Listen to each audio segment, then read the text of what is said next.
वैसे तो middle east का हर एक मुल्क जो है इजराइल के खिलाफ है, लेकिन इजराइल और ईरान के दरमियान ताल्लुकात कैसे हैं वो सारी दुनिया को पता है। इसी बीच इस दोनों की जंग के अंदर भारत की एंट्री हो गई है। इजराइल ने भारत को ये कहा है कि वो ईरान के साथ जितने भी ताल्लुकात बना रखा है उसको खत्म कर दे, वरना हम जो LAC के ऊपर भारत और चाइना की जो जंग जारी है उसमें भारत की मदद नहीं करेंगे। भारत के अंदर खड़े होकर इजराइल के जो एम्बेसडर है उन्होंने ईरान को ये कहा है कि हम बहुत जल्द आपके खिलाफ कुछ बड़ा कर सकते हैं। आपको ये भी बता दें कि इस प्रेस रिलीज के बाद जो ईरान वाले हैं वो भी भड़क उठे हैं। उनका भी कहना है कि वो तैयार है। उन्होंने ईरान वालों ने भारत को बिल्कुल ये कहा है कि वो इजराइल के चुंगल में मत फंसे। इजराइल जिस मुल्क के अंदर जाता है उसकी तबाही फेर देता है। नाज़रीन ग्रामी, आपको ये बता दें कि CIA ने हाल फिलहाल के अंदर एक रिपोर्ट पब्लिश की है। उस रिपोर्ट के अंदर ये कहा गया है कि इजराइल कुछ महीनों के बाद अपने आप को न्यूक्लियर मुल्क जो है वो डिक्लेयर कर देगा। इस हवाले से कुछ मुमालिक इकट्ठे भी हुए और कहा कि हम ईरान के साथ न्यूक्लियर डील को दोबारा रिज्यूम करते हैं, लेकिन ईरान के जो इब्राहिम रईसी हैं उन्होंने बिल्कुल डिनाई कर दिया कि जो कुछ हो हम अपना न्यूक्लियर प्रोग्राम बंद नहीं करेंगे। इस हवाले से ईरान, इजराइल और भारत जो है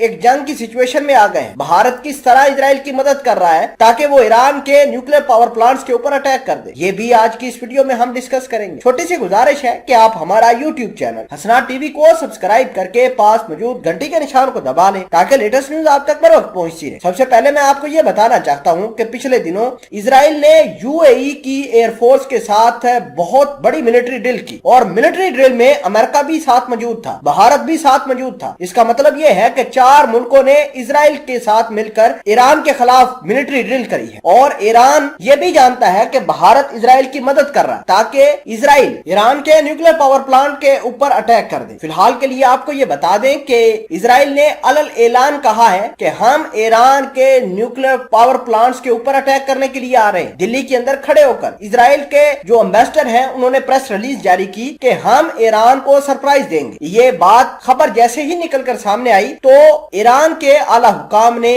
ट्विटर संभाला और ट्विटर के ऊपर ये कहा कि भारत एक तो इजराइल के चुंगल में मत फंसे क्योंकि इजराइल ने जिस मुल्क के अंदर एंट्री लगाई है उसकी तबाही फेर दी है। दूसरे नंबर पर इजराइल को ईरान ने यह कहा है कि इजराइल जब चाहे जिस वक्त चाहे अपनी मर्जी करे, जिस बैटल ग्राउंड के अंदर आना चाहे ईरान उसको फेस करने के लिए तैयार है। कल मैंने आपको एक खबर बनाकर दी थी कि इजराइल के इस मुमकिना हमले से बचने के लिए ईरान ने अपने मिसाइल सिटीज को हरकत में लाना शुरू कर दिया है। वहां से जो मिसाइल थे उनको जगह जगह निकाल कर जगह जगह डिप्लॉय करना शुरू कर दिया है। अपने डिफेंस सिस्टम को सीरिया के बॉर्डर के ऊपर तैनात कर दिया है ताकि अगर इजराइल के एयरफोर्स के फाइटर जेट जो आते हैं ईरान के अंदर तो वो सीरिया से ही आएंगे और उनको बॉर्डर के ऊपर ही मार गिराया जाए। इस तरह की पॉलिसी बनाई गई है। नाज़रीन ग्रामी, ये मामलात बहुत ज्यादा टेंशन के अंदर चले गए हैं और अमेरिका जो है बिल्कुल अभी खामोश है, वो तमाशा देखेगा। अब इजराइल ने ये कहा है कि अगर भारत हमारी सपोर्ट चाहता है चाइना के खिलाफ, बॉर्डर के ऊपर जो भारत और